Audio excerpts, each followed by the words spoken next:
Evernex International propose des services de maintenance IT depuis 37 ans. 3 acquisitions majeures ont été réalisées depuis 2021. Evernex International compte 46 filiales et 330 points de stockage. L'entreprise affiche une croissance à 2 chiffres depuis les 5 dernières années et elle a réalisé un chiffre d'affaires de 200 millions d'euros en 2021 et compte actuellement plus de 1000 collaborateurs. Evernex International, donc dans ce Smart & Co avec Jean-Marc Gautero, bonjour. Bonjour. Bienvenue, vous êtes Chief Revenue Officer, à vos côtés Bernardo Scamacca. Comment ça se prononce en italien, ça? Bernardo Scamacca. J'étais pas mal. Vous êtes Project Manager Officer. Oscar, c'est le programme d'économie circulaire d'Orange. Chief Revenue Officer, ça veut dire quoi en bon français? Ça, c'est quoi votre job? Alors, Chief Revenue Officer, c'est un job qu'on voit apparaître depuis quelques années qui combine en fait la responsabilité des ventes, du marketing et de la relation client. Donc, c'est l'ensemble en fait du travail sur les revenus et la croissance de l'entreprise. Dans une entreprise française, Evernex est une ETI française, créée il y a près de 40 ans. C'est quoi votre business aujourd'hui? Alors, je suis très heureux que vous m'invitiez parce qu'on parle beaucoup des startups. Et Evernex, comme vous le dites, est une ETI de l'ordre de 200 millions de chiffre d'affaires, très belle croissance. Et on est aussi très fiers de représenter la tech en France, basée en France, même si on a une couverture maintenant qui est globale. Evernex est leader international de la gestion et de la maintenance d'équipements de data center. Okay. Donc c'est un sujet assez technique, on aura l'occasion d'en parler. En fait, tout le digital repose sur des infrastructures physiques. Evernex est le mainteneur de plus de 360 000 systèmes pour 10 000 clients à travers le monde, à travers 46 implémentations propres dans des pays. Donc nos équipes sont dans des pays. Moi, j'ai la chance de travailler avec des équipes qui sont pluriculturelles, plurinationales. Et en présence indirecte dans 160 pays. Donc c'est une très belle présence globale. Donc data center, est-ce que donc maintenance, est-ce que vous les concevez, vous les construisez aussi? Jusqu'où vont vos métiers en quelque sorte? Alors nous, notre job, c'est vraiment de prendre en charge la gestion opérationnelle d'un data center multi-constructeur. Donc quelle que soit la marque, quel que soit le produit, que ce soit du réseau, du stockage ou du serveur, on est capable de maintenir en conditions opérationnelles ces équipements le plus longtemps possible en fonction des besoins du client et pour le coût le plus optimal possible puisqu'on arrive à réduire les coûts de maintenance de l'ordre de 50 à 70%. Pour faire ça, on a en fait plusieurs atouts qui sont spécifiques. On a une supply chain qui est globale. Donc on est capable d'acheminer des pièces de rechange dans le monde entier. On a d'ailleurs à Aulnay le plus grand centre de pièces de rechange européen, c'est 850 000 pièces qui sont gérées à Aulnay, qui proviennent en partie de recyclage. Donc on est à la base un acteur de l'économie circulaire. On emploie 300 personnes à Aulnay, donc c'est des vrais emplois en France. On a ensuite 500 techniciens mondiaux qui sont capables de gérer les pannes et de trouver les modalités pour résoudre ces pannes. Et puis on a des interventions locales dans ces pays dans lesquels on est présent physiquement pour permettre de résoudre jusqu'à 4 heures d'intervention, c'est-à-dire entre le moment où le client nous appelle et le moment où le matériel est remis en panne, sur des délais extrêmement courts, quelle que soit la localisation dans le monde.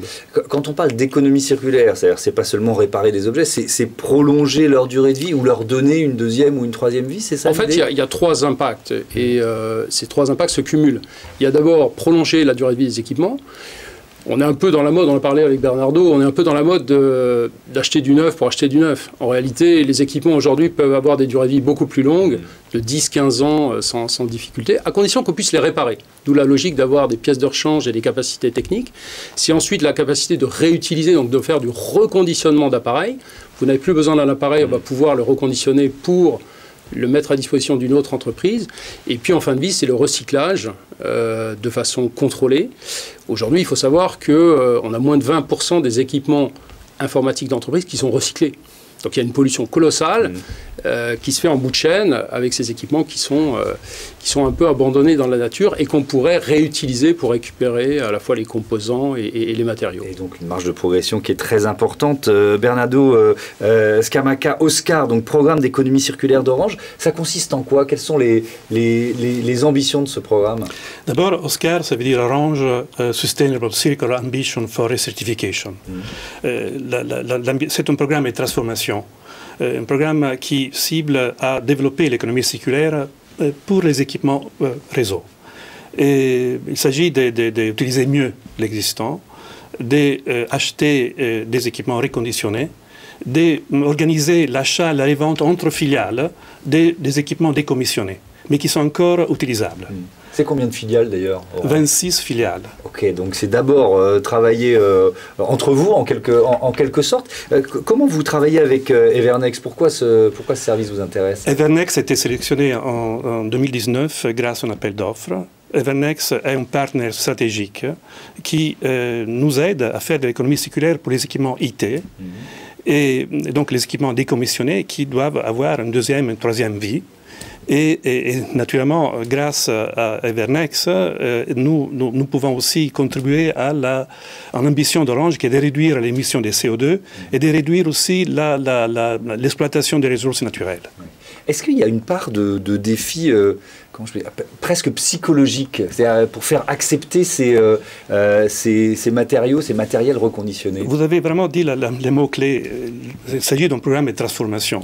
Il faut vraiment changer, encourager nos acheteurs et nos techniciens, mais aussi dans l'industrie, à accepter le fait que les équipements de deuxième vie peuvent répondre aux critères de qualité qui sont attendus par nos clients finaux à la fin. C'est un programme de transformation que nous encourageons les fournisseurs à nous accompagner dans cette démarche. Des produits deuxième main peuvent avoir une deuxième et troisième vie. Il s'agit aussi d'arriver à définir des règles de homogénéisation pour calculer les émissions de CO2, de façon qu'on puisse tous utiliser les mêmes objectifs. C'est-à-dire l'économie circulaire est vraiment un grand programme de transformation. C'est un virage, c'est une stratégie qui a été prise il y a combien de temps ça? Il y a 2 ans que le programme existe. On avait déjà répondu à toutes les problématiques de réconciliement des téléphones portables, des box.